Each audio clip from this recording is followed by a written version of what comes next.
Y'all ready to get started?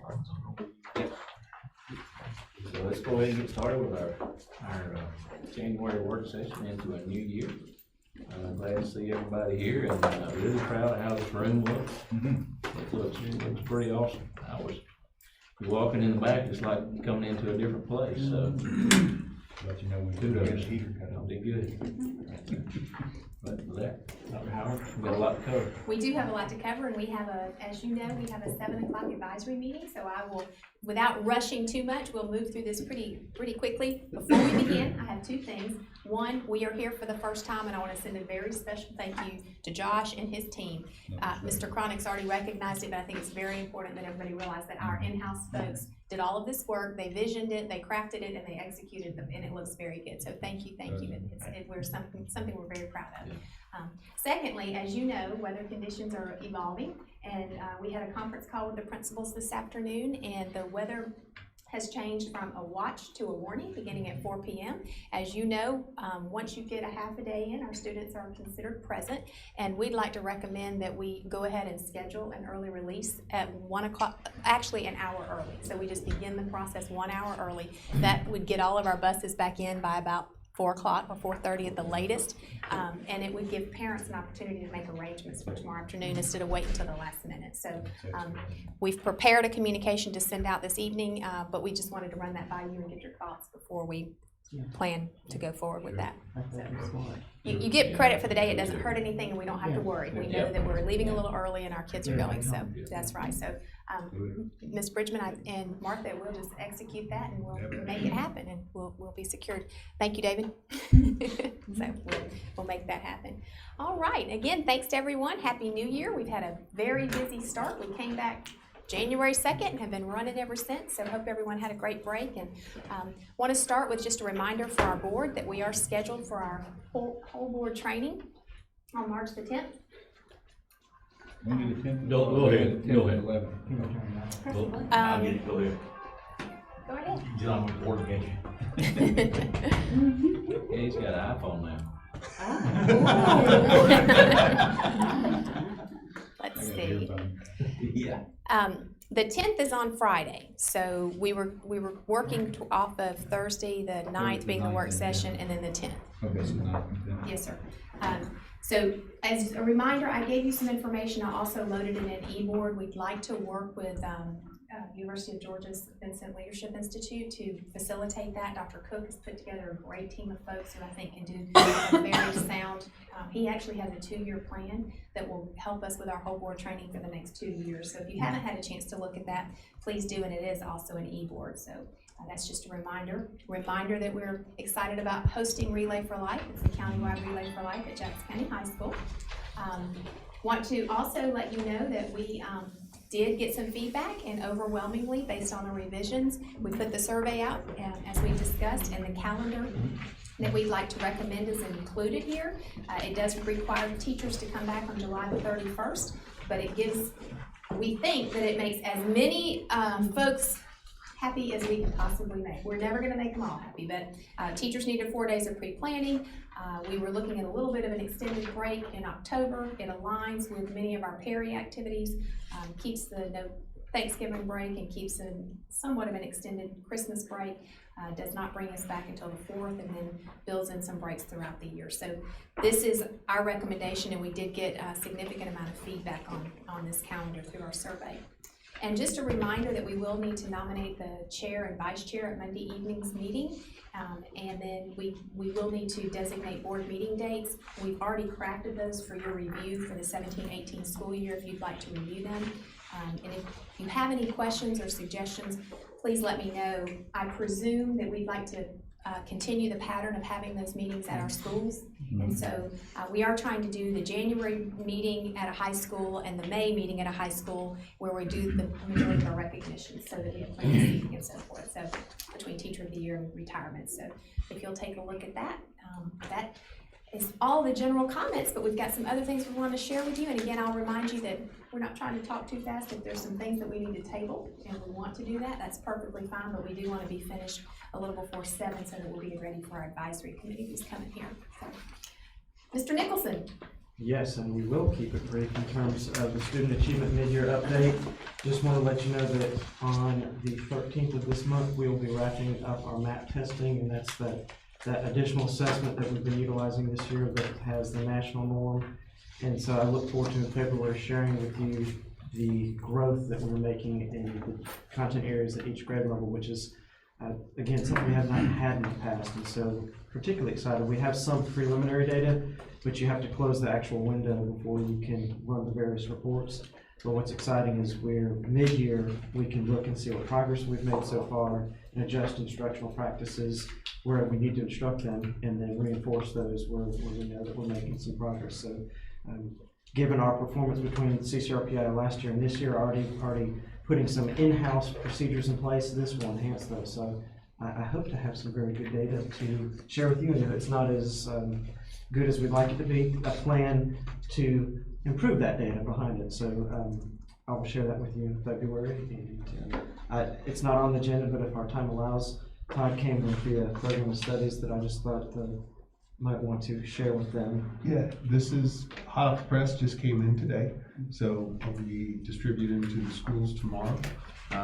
One of the things, and if you don't know what it is, the QR codes, we've actually tried to make it more interactive and for the parents and the students, but we tried to put QR codes. If you've ever done this or not, you can actually do a QR code reader on your phone, and all you do is just scan the QR codes. It's these little where it is right in there, and it'll take you to different, like a website that tells you about different items. Also, even in the academics, for like English, math, and science, if you scan the QR code, it'll give you possible paths that a student might take their 9th, 10th, 11th, and 12th grade year. So this, again, just to really do a plan. One of the things we worked really hard was to actually create a plan. And we started it all the way back to 6th grade, because these students need to really start planning that 6th grade year, because it not that it locks them in, but it gives them more opportunities when they take certain classes. And, and you want to be able to show them what you can, it'll help you throughout it. So I encourage you to look through it if you have any questions. But like I said, we're really excited and this is an excellent product, and we've talked about getting this in the hands of our realtors as folks move in, and just be able to offer folks an overview of the kinds of programs our high schools offer. It's quite impressive. That's the biggest thing, is when you start to look at the programs that our school system offers to our students, it's amazing. There's really not very many schools within our whole region that gives the students this many opportunities. Absolutely. Something that I would add is that when Todd mentioned the graduation plan starting later this month, if not beginning of February, we're putting together a K-12 advisement committee, and we've asked principals to give us representatives. So it's administrators, teachers, parents, and high school students. And the idea is last year we did our quality service standards, and one of our quality service standards are one of our points of pride that we'd like to be able to actually say we're doing is that every adult serves as a graduation coach. And that doesn't mean everyone has to say in 3rd grade, what exactly is your plan? It's more that at the elementary level, elementary teachers know what they need to know in terms of preparing students for middle school and high school. And at the elementary, that probably looks more like just making sure if you have a student, last year you were really big into math, and making sure that somebody is talking to every single child and keeping track of that child's interest, and kind of nudging them along, saying, well, if you're really still into math this year, you might want to consider. And so we're getting that committee together so that we can establish what at the elementary level and the middle level and then the high school level teachers need to know. Because as amazing as this is, when a parent picks it up, there's a lot of information in here. So if we've got teachers consistently every year talking to students about their opportunities, and it's not all just what are you gonna take calculus by the end of your senior year. It's not so much that as much as what is your plan. We want all of our students to have a plan, and every child to have an adult advocating for that plan. So that'll be in tandem with this, which is a new initiative that we're pretty excited about. So we'll report as that takes way. We'll let you know more about it as well. Good. Thank you so much. And I'm going to ask Mr. Cobb if you want to go ahead and come up and talk to us briefly about the progress that has been made at West Jackson Primary it's already up. It was, I had it at the base there, but just It is. bring it up, yeah. Oh, no. It's at the tab on Up top. top left tab, just go to, there you go, thank you. So as you know, Mr. Cobb in West Jackson Middle School has been trying to utilize a great space that we have, and he's done some work since his presentation in November and asked to give you somewhat of an update. We also, at the conclusion, not the conclusion, but later on in our operations portion of our meeting, have some a little bit more information about getting some board's thoughts on beginning to make some 3 to 5 year plans, as we know that we're going to move forward with a high school in the Brazelton community. So, Mr. Cobb, tell us what you've done. Rusty, am I in the right place? Do I need to move? You can stand anywhere you want. Good, I'll stand right there. Okay. As you know, we had approached the board back in late October about plans to take over some of the primary school, at least a wing of it, to create a flexible learning space for our students.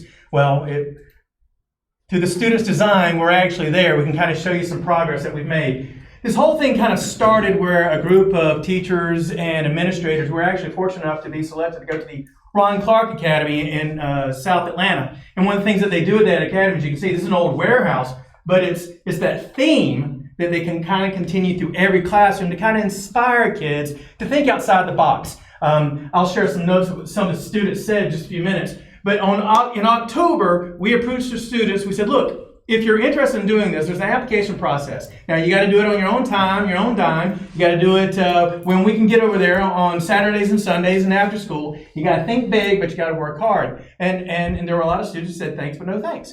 Y'all saw some of the students that applied, and we accepted those. We had 6 staff members from West Jackson Middle School, and we were selected to become part of this Innovation Academy design team. We met after school several days out of the week. I think it was a total of actually 30 hours of prep before we started putting some of our designs to paper.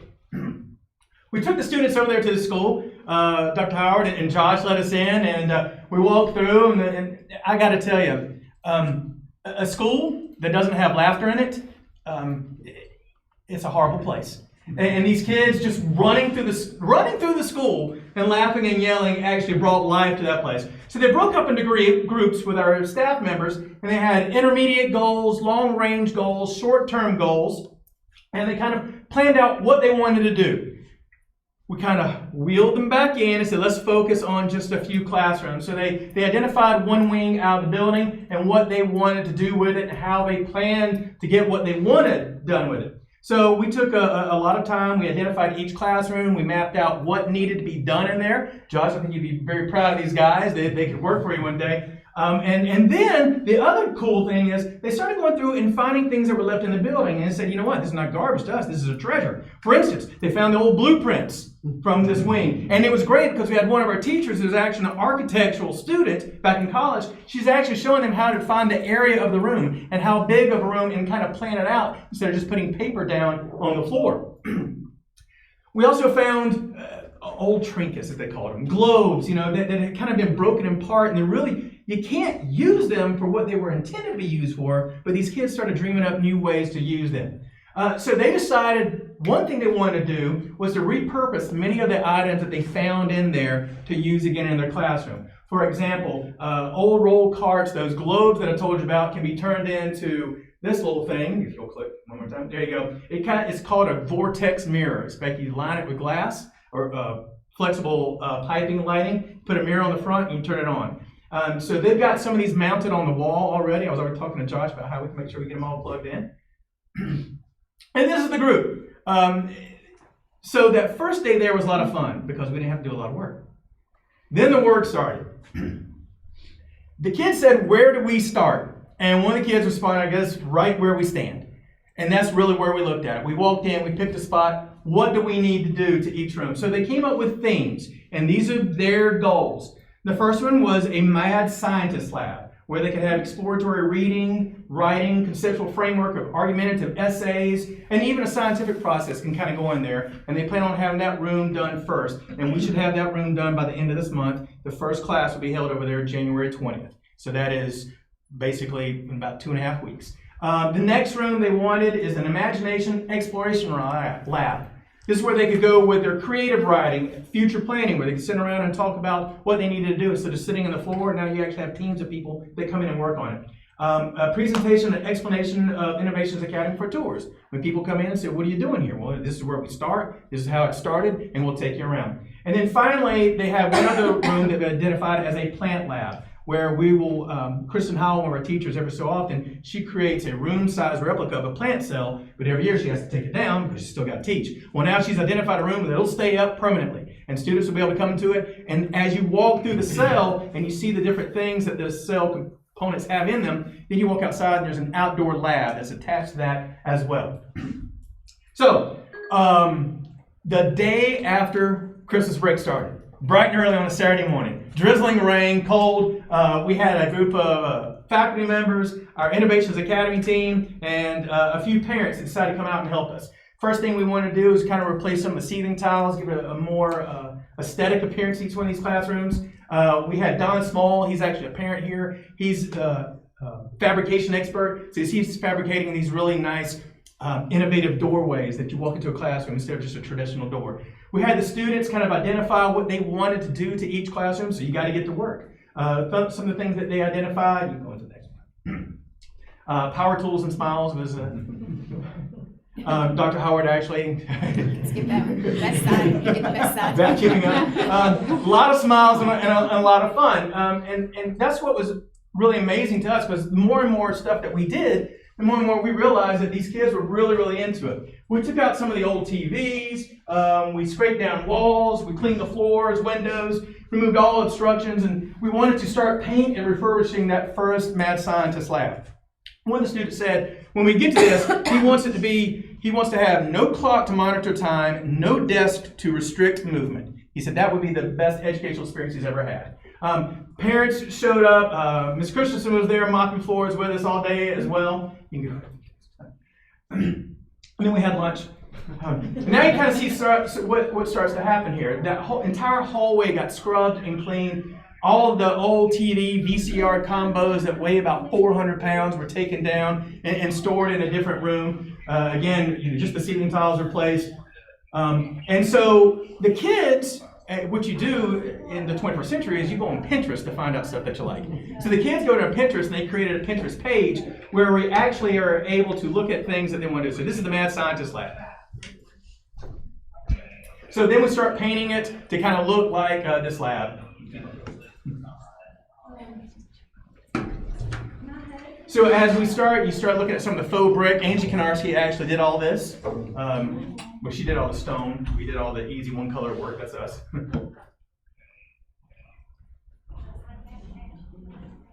And then this is what we fabricated so far in our Mad Scientist Lab. And these are actually the holders for those vortex lamps that we talked about. So the students feel like, as they said, I want my imagination sparked every time I walked in this room.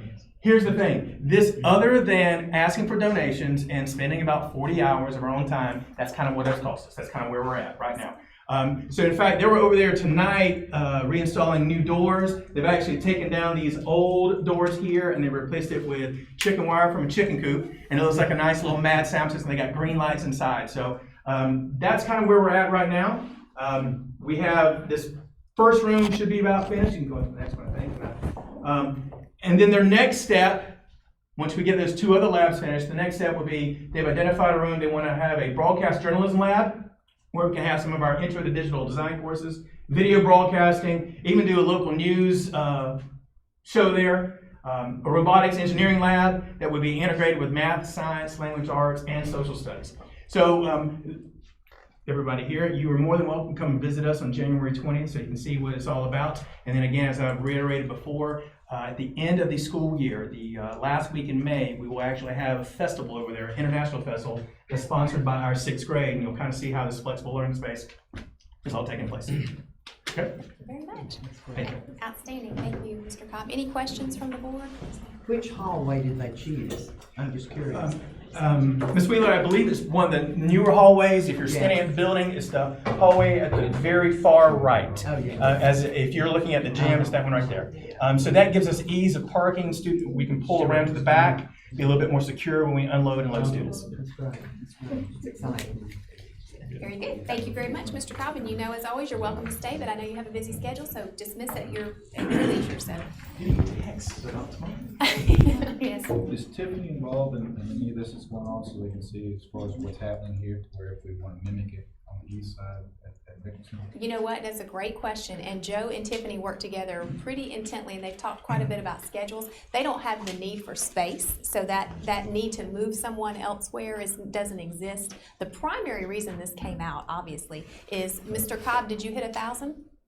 We're at $9.99. $9.99. So they have 999 kids there, and the stimulus, to us doing this was to get some kids over to the primary school on a regular basis to release the volume at West Middle. But Mr. Cobb and Ms. Barnett work pretty closely together, and we've had some conversations about the way they're doing an innovative model a little bit with the way they've scheduled this year.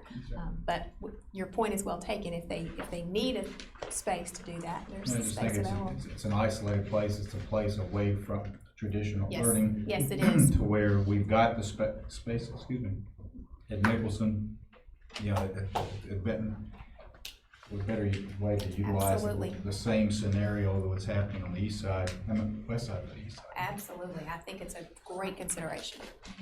Very, very, very much so. Great question. All right, moving on, as not to delay too much, personnel recommendations, we may have one or two. I know we had a parapro that we were trying to get approved based on a resignation at West Elementary, so we may have one or two additions Monday, but you have the draft there of the personnel. Not a whole lot, which is good this time of year. Then you do see that our personnel timeline, we are right on schedule. Dr. Blankenship is not here today. She'll be back with us at our next meeting. Obviously, she is out of town, but on her behalf, I do want to let you know that we will be meeting with principals extensively next week, and that will be a very important meeting. All of our teachers and staff have turned in their intent forms as well as any transfer requests, and so we've communicated with them to make sure that they know we are on track. We want to meet with the teachers, especially at Benton, by the end of January. So the last week of January, we're going to have individual conversations with those teachers, go over what their request was, and then how we will proceed with placing them based on their request, and the principal conversations that take place next week. So all of that is in order and on time. And the other thing that she's been working in tandem with several folks, and certainly with Ms. Dodge on, is continuing to look at the benefits that we're able to offer to our staff. And one that has come up many times that we have been really excited about the potential of this opportunity is long-term care insurance. So you have a handout in your packet, but Ms. Dodge, do you want to speak to it just briefly?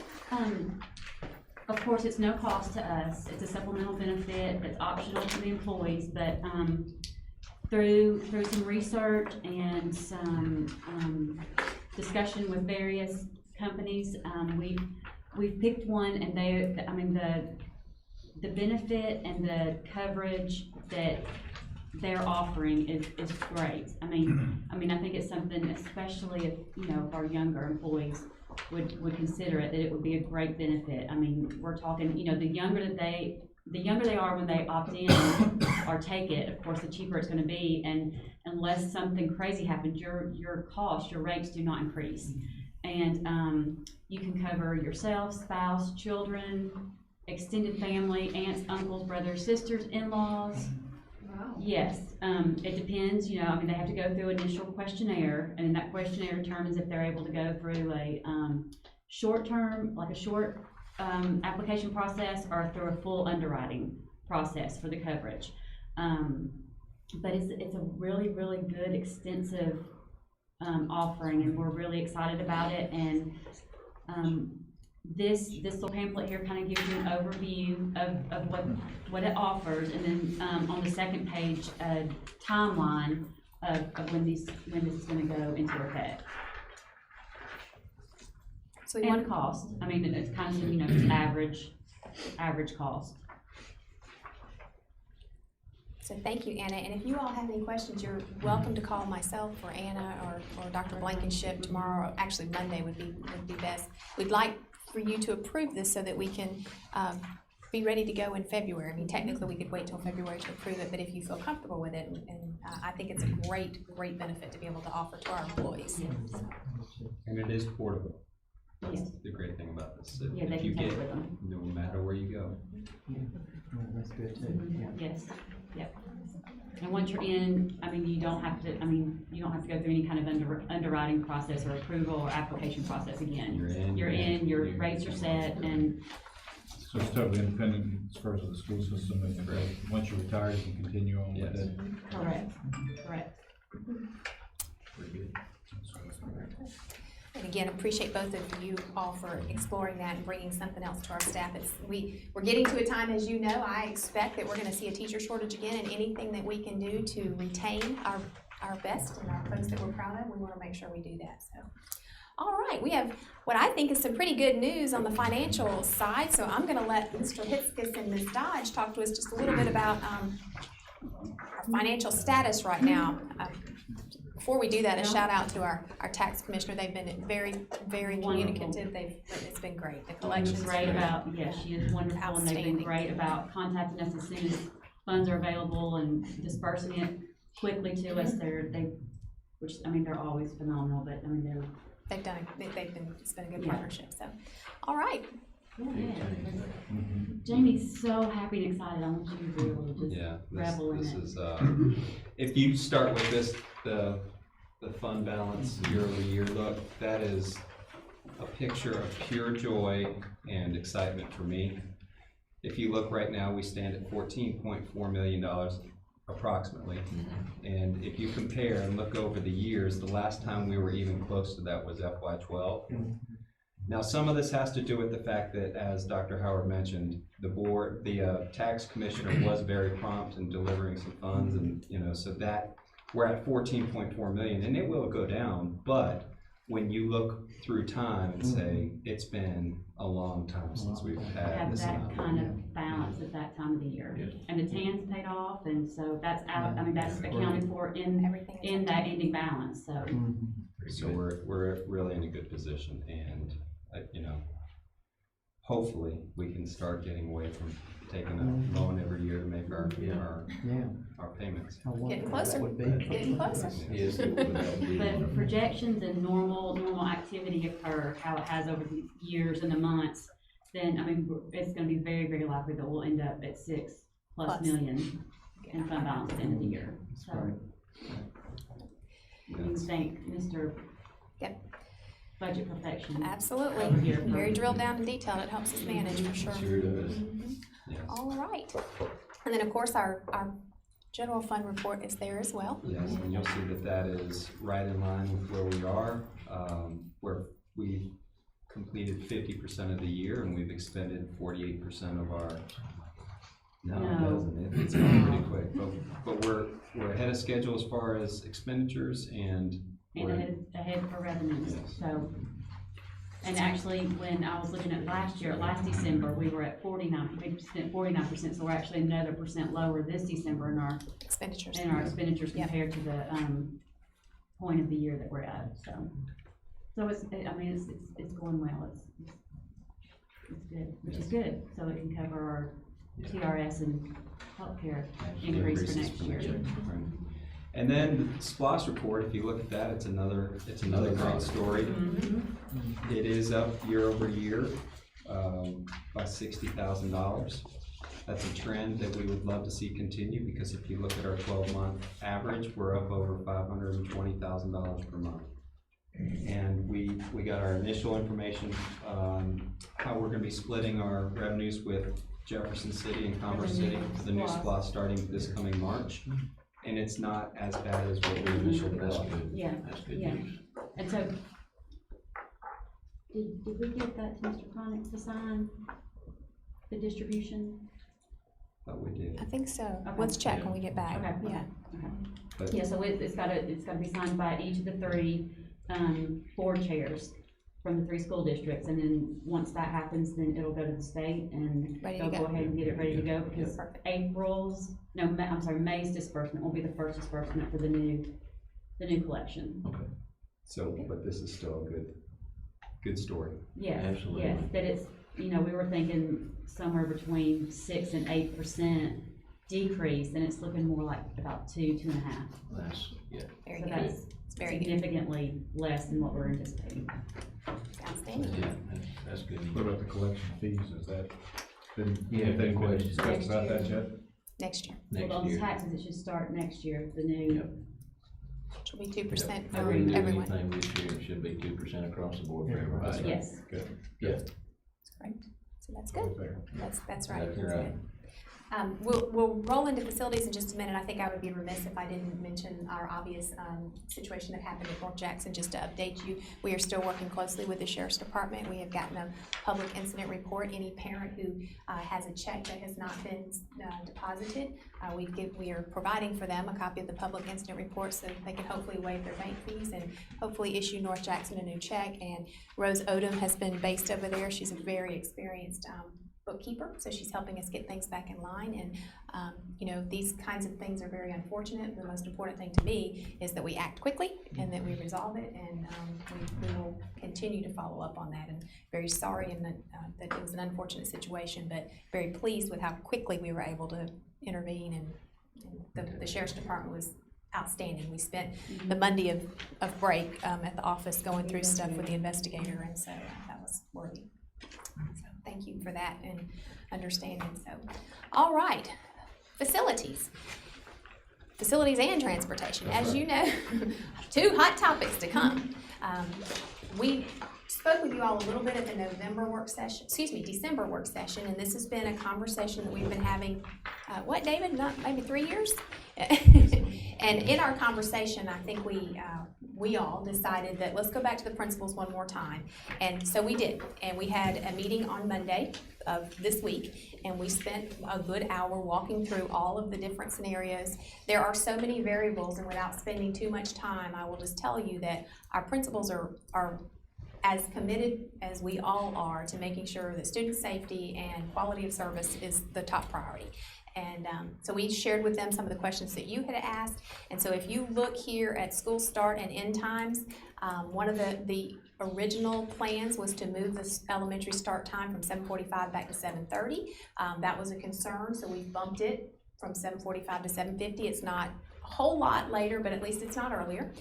Remembering that the goal is that our elementary drivers need to be available for afternoon activities if at all possible. So this is our proposal based on the conversation with our principals and lengthy discussions over many days. But you see there for 17-18, we're recommending those times, and there will be dedicated routes, which means that the express routes will no longer run. Now that's a challenge for some folks, and we recognize that. Our goal, however, is if you have a dedicated bus, that bus is going from the house to the school. It's not making 2 stops along the way for all of the transitions. So we hope that we'll get closer to delivery time and pickup time. There's not as much bus time because you've got one dedicated route. So we shouldn't be out waiting on the bus as early as we have been. So that is going to be, unfortunately, an inconvenience for some of our parents. But we feel like our first priority has to be safety. And if you've not been to an elementary school on a dark morning, Jamie's going to give us a short picture of what that's like. Be mindful that express bus means that middle and high school students are dropped off at an elementary school and waiting on a bus.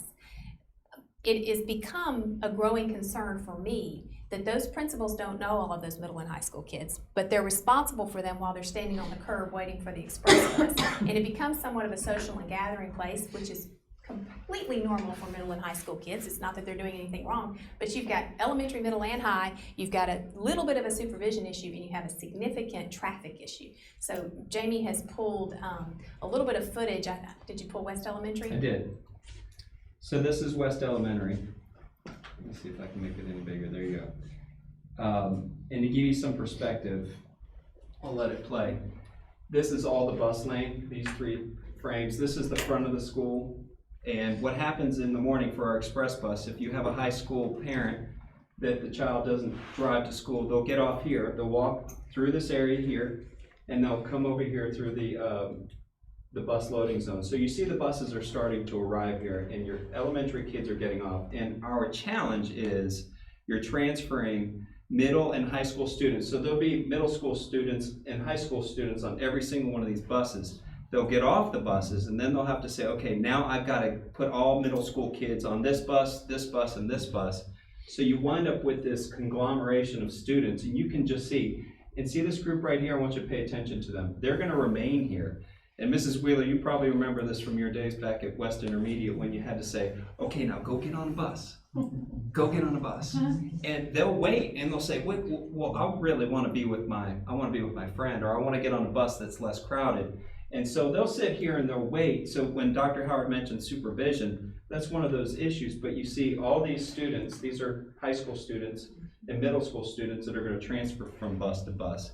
And as David has indicated before, our biggest #1 area where students are injured or potentially killed is in The loading and unloading zones. So what we're trying to say is the safety of this is paramount, and you can just watch and pay attention to these. These students are all lined up, and that's essentially what you have at all of our elementary schools where this is occurring. And that just gives you kind of an idea. So if you look over the start and end times transportation plan, you've got there the goals. The #1 goal is safe door-to-door transportation service. So that is our goal for that. And the set pickup times, it will be the same, in most instances, it will be the same driver in the morning and in the afternoon, so that child builds a relationship. It's not a morning route and an afternoon route, which are different, and it just creates a lot of communication potential for error. And so you've got it there.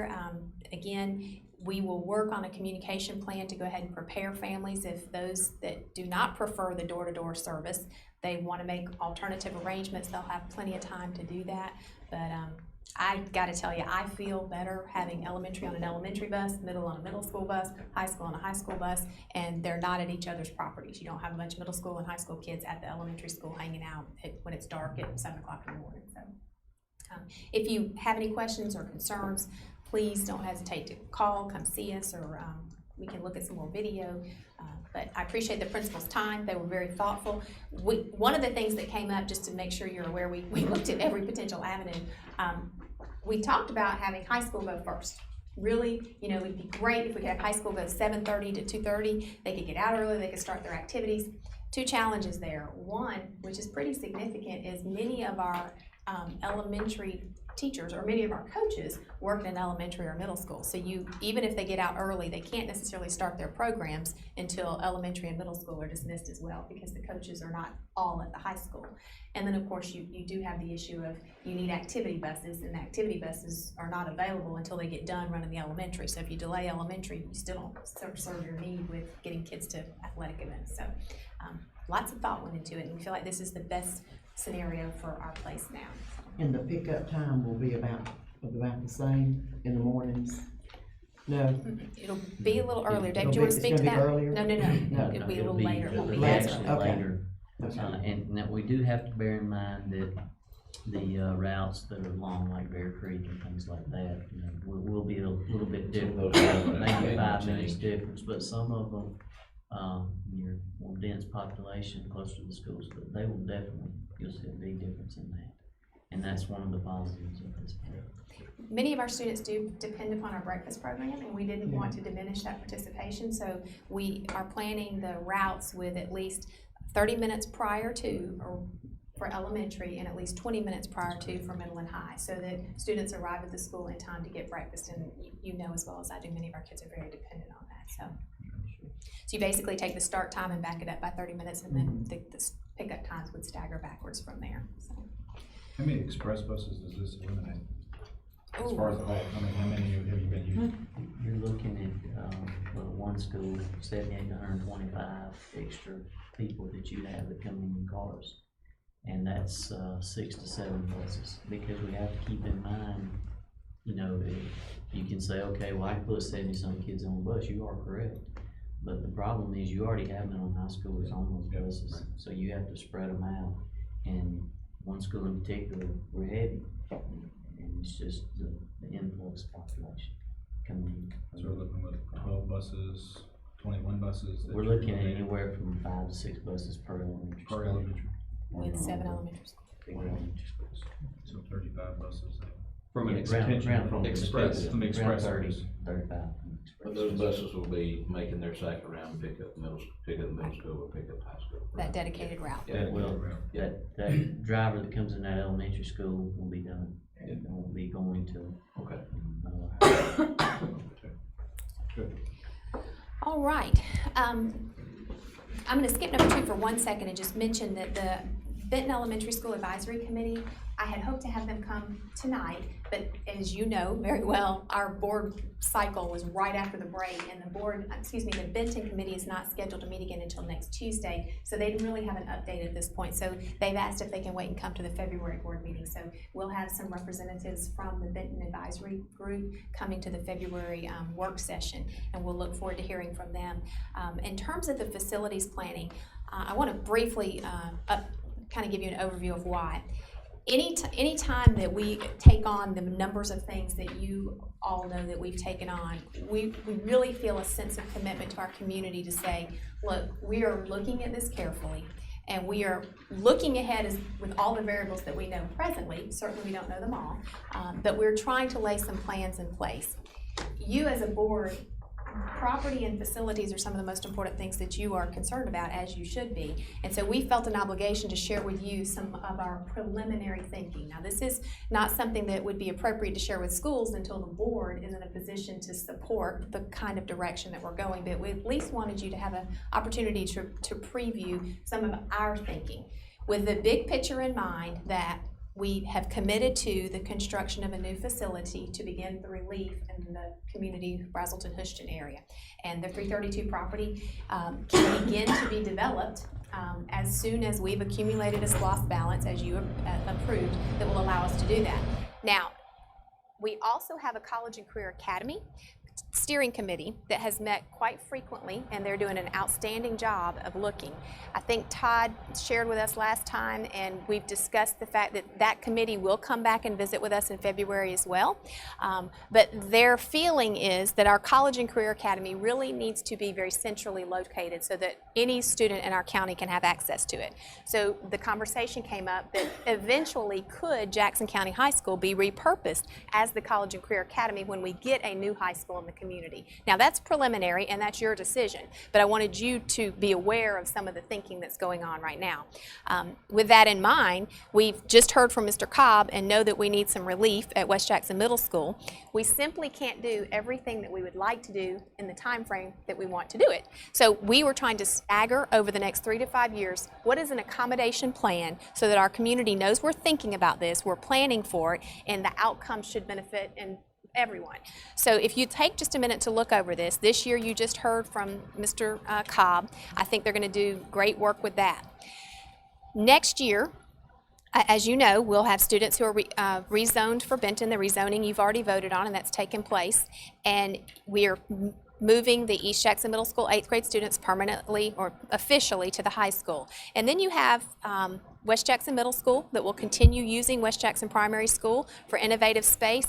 And we've spoken with Mr. Cobb about the possibility of going ahead and making that a grade level academy. That's an exciting, innovative place to be, and you put a whole grade. If you put a whole grade over there, that's taking 350 students off of West Middle. And the likelihood of us, we really can't have those kids there all day, but it would be very similar to the way that this facility was used for Jackson County High School for many years.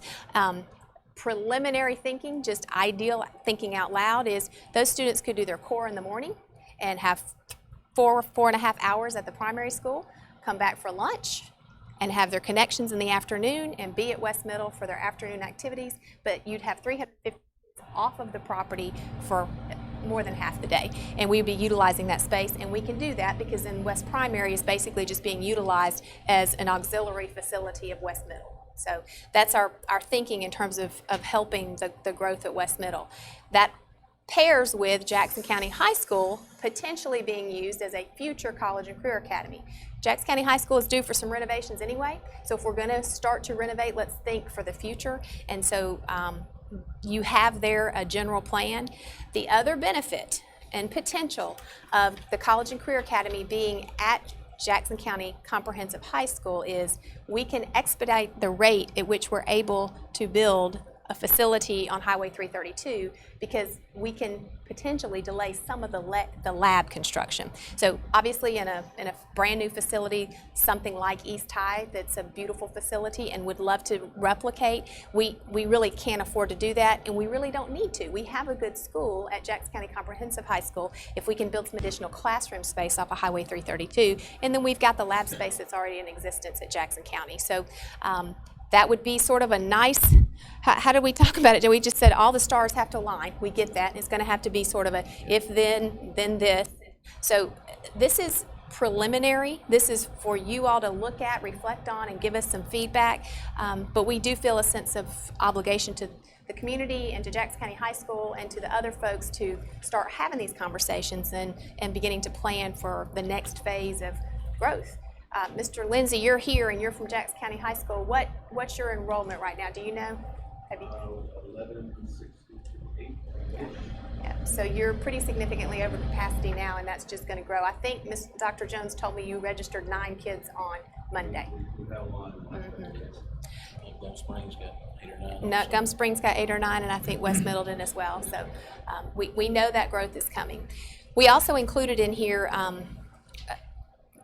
through to 2021, which is actually, our next SPLOST expires in 2022, so this is kind of the next 4-year plan, knowing that we presently have SPLOST approved. But if you'll notice, in year 2021, we will probably want the board to consider a bond, because we will have our other bond paid down enough that it would be worth considering. And we've got plenty of time for that, but that would help us with the finishing out the high school, as well as what we know we're going to need is another elementary school on the west side, as well as the east side will either need to expand or addition and so forth. So we will need some support there as well. So Jamie, you and I worked on this quite a bit, and it's an effort to get some preliminary thoughts down on paper, but do you have anything to add? Why don't you pipe in here?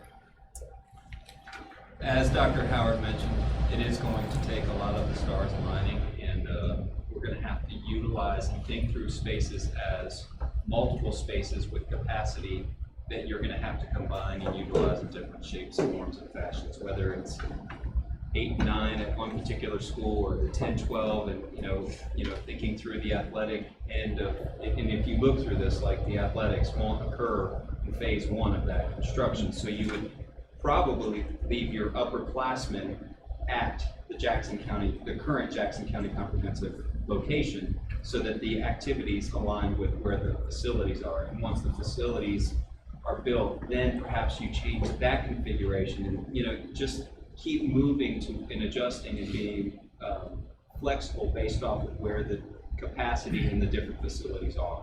So that's kind of how we thought of this on the front end. And there's not one set, we didn't put necessarily one set mind and say this is exactly how this is going to go. We were thinking through capacity, money, when we can do things, and kind of thinking through that lens. So with that in mind, if you'll look over this, we want to involve the schools in this conversation more. Before we do that, we wanted to make sure that this was a plan that you could be comfortable with, because as soon as we kind of get some idea about the scaffolding effect of the way we build, we're going to need Coach Lindsay to help us with the design of the athletic facilities. We're going to need Dr. Jones to talk with us about how we configure, because if he's going to move through IB, what do those classrooms look like? We're going to need Mr. Schultz to talk about, but this is more from what we can afford to do over the next 5 years, considering that we're going to have to pull on SPLOST, and we're really going to have to depend on Jackson County High School's CTAE facility to be able to afford to build what we need to on the property, because we can't build duplication of labs. So, any questions or thoughts or concerns? Or I appreciate how this is mapped out. It's 5 years from now, hopefully,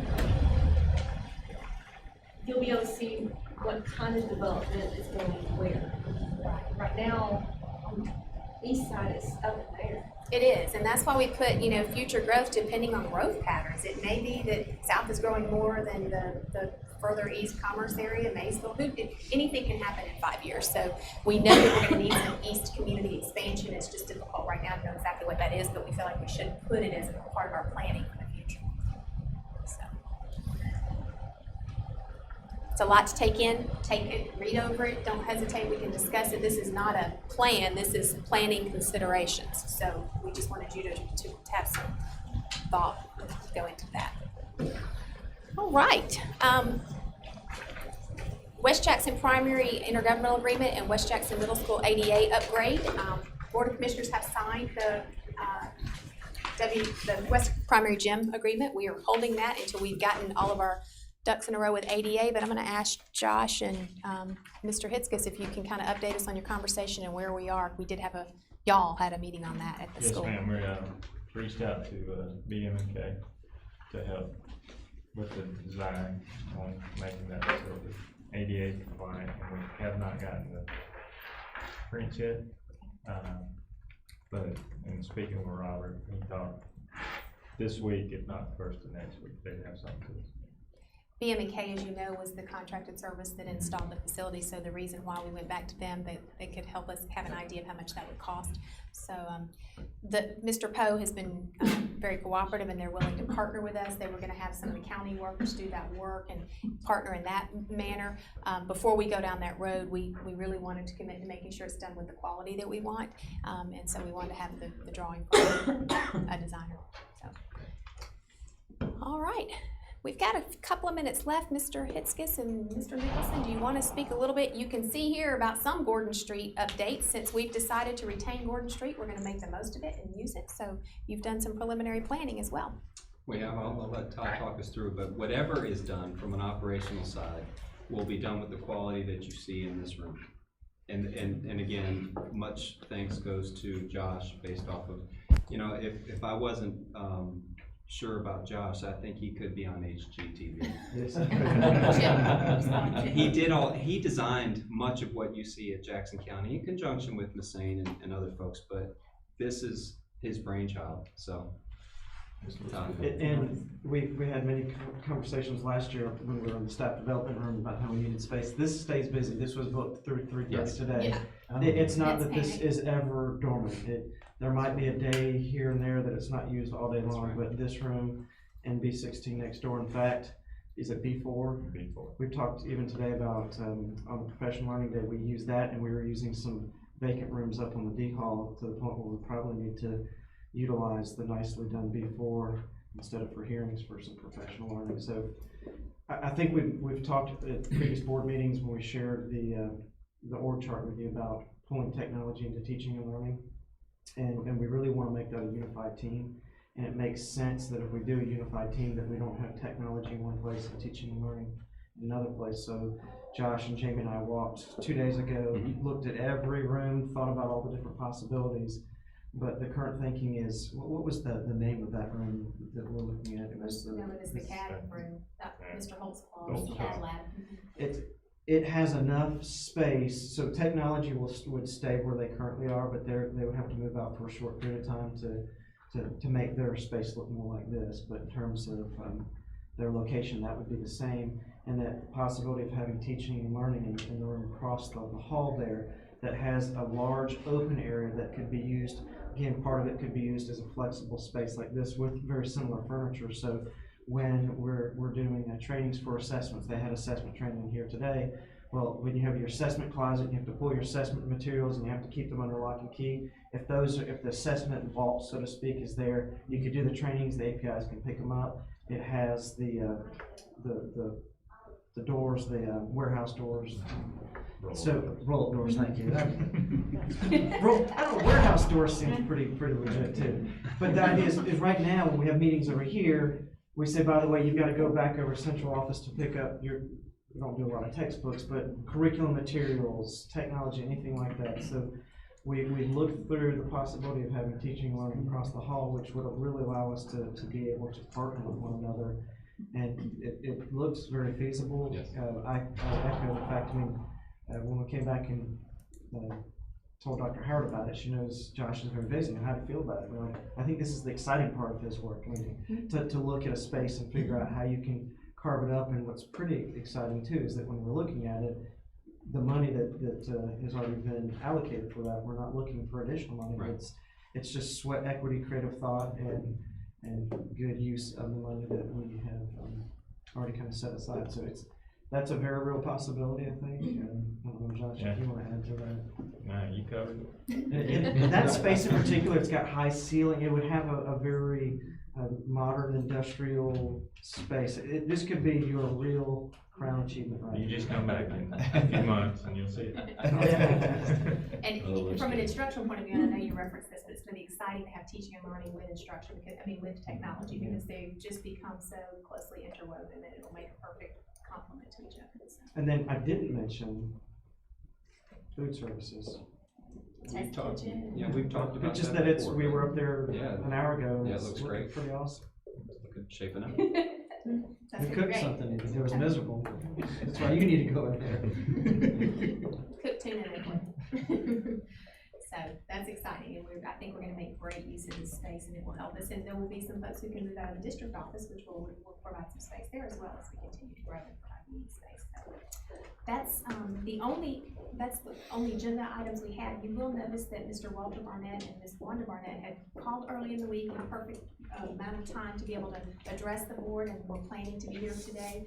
Mr. Barnett called and said they'd rather address the board in February, so Ms. Barnett's here and we welcome her, but they're not going to address the board until the February work session, I believe. We'll have to respond on their behalf. We do have an executive session that we need to have for a tribunal appeal. That will take approximately 30 minutes. I'd like to ask the board permission for us to do that at the conclusion of our advisory council, and then we can come back out of that. If you choose to take any action, we'll take it at the conclusion of that executive session. That would be all we have. We're a little adjourned to BC. That sounds great. And the call has gone out. Yeah.